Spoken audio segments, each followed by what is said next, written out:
Serviços ecossistêmicos, a natureza que sustenta a humanidade. Olá, pessoal. Imagine acordar em um mundo sem água potável, com ar irrespirável, sem alimentos frescos e com temperaturas extremas. Esse cenário não é ficção científica.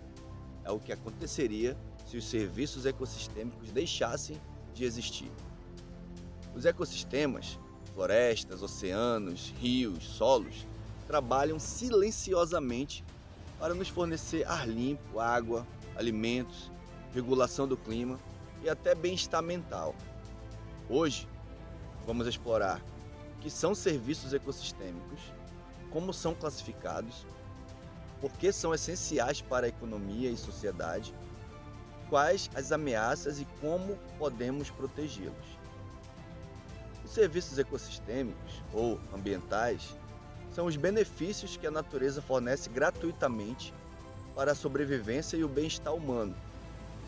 Eles incluem recursos básicos como água, alimentos, madeira, fibras, processos naturais como polinização de culturas, controle de pragas, purificação do ar, benefícios imateriais, paisagens que inspiram, lugares para recreação, para equilíbrio espiritual. Um exemplo prático disso é uma abelha polinizando uma plantação de maracujá do mato, comum aqui na Amazônia. Garante a produção dos frutos. Sem esse serviço, não haveria colheita. Mas como organizamos esses serviços? Vamos ver sua classificação.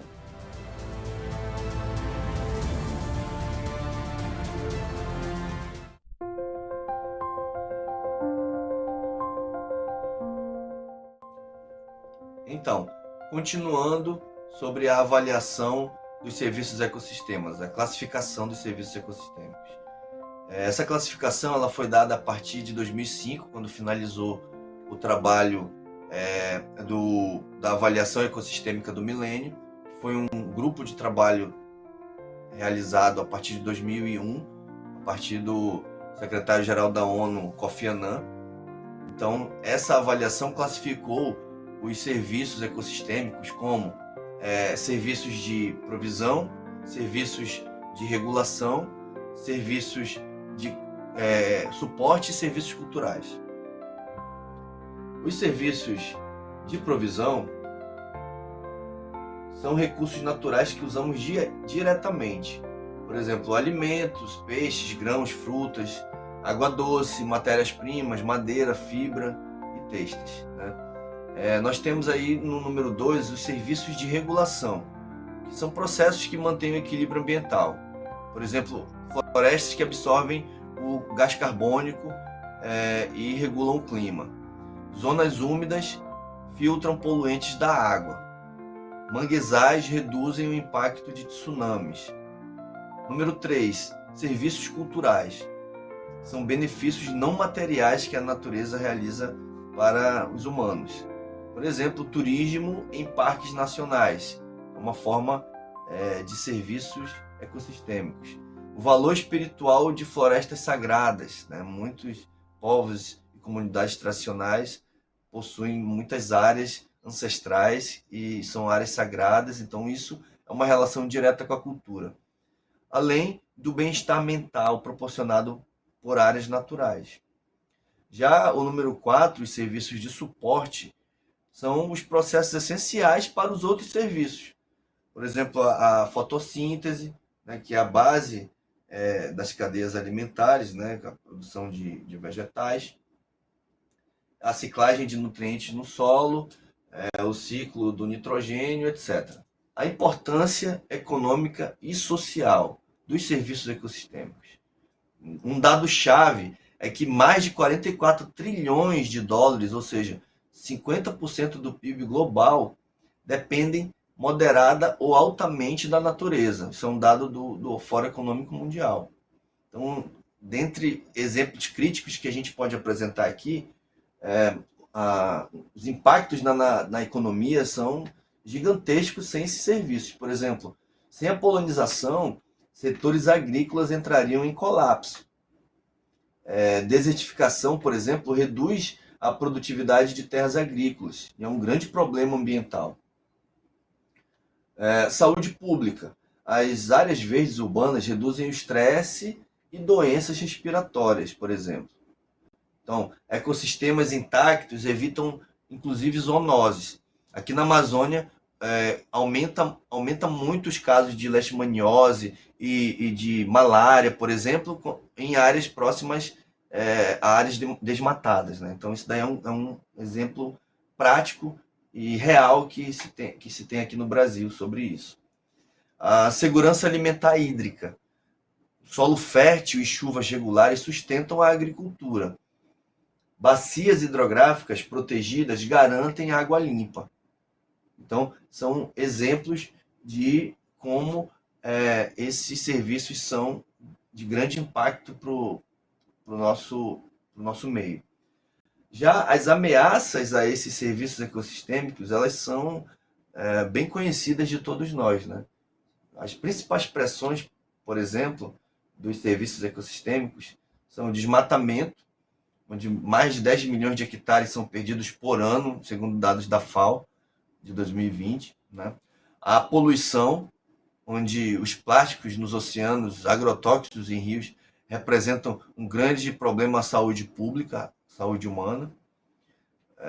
As mudanças climáticas, né? As secas, os incêndios florestais, a acidificação dos oceanos, né? Enfim, as temperaturas extremas, né? E, além disso, a superexploração, né? Que é, por exemplo, o que a gente conhece como a pesca predatória, né? Pesca excessiva, a mineração ilegal, o garimpo, sobretudo em áreas de florestas naturais, áreas protegidas, áreas que foram reservadas estrategicamente para conservação, e essa superexploração, não é, movida pelo interesse econômico, leva a uma destruição e a mudanças nesses ecossistemas de forma até irreversível. Um caso emblemático que a gente apresenta aqui nesse slide foi o sumiço das abelhas, que aconteceu nos Estados Unidos, né? Foi um colony collapse disorder, né? Uma desordem total na colônia de abelhas lá nos Estados Unidos, e ameaçou o cultivo, gerando um prejuízo de mais de 15 bilhões na época, né? E a gente traz boas notícias também sobre isso. Quais são as boas notícias? É que há soluções. Como proteger e restaurar, né? São soluções em andamento que a gente tem aqui. Por exemplo, pagamentos por serviços ambientais, o PSA, é um grande exemplo de soluções para financiar, para viabilizar economicamente a conservação e a preservação de florestas e ambientes naturais. A restauração ecológica, né, aqui nós temos projetos de replantio na Mata Atlântica, projetos de restauração ecológica na Amazônia. Nós temos alguns projetos que são pioneiros aqui no Brasil. O Brasil tem grande experiência nessa área. Além das tecnologias verdes, né, que também nós somos pioneiros aqui na agricultura regenerativa, agricultura consorciada, energias renováveis. São tecnologias sociais que a gente envolve as comunidades, como, por exemplo, o sisteminha da Embrapa, que ali você produz alimentos, consorciado com a produção de proteína animal, juntamente com a produção de produtos agrícolas, né? Então é um exemplo muito positivo de tecnologia verde que a Embrapa traz aqui para a gente. Temos também políticas públicas, né, que são, por exemplo, as leis que regulam essas questões ambientais, climáticas, leis de zoneamento ecológico, as leis do Sistema Nacional de Unidades de Conservação, né, as leis que envolvem aí agora o Sistema Brasileiro de Comércio de Emissões, né, que nós vamos trabalhar a partir desse passo que estamos dando aqui com o Inmetro. Então, são importantes ações para manter a proteção e a restauração. Nesse sentido,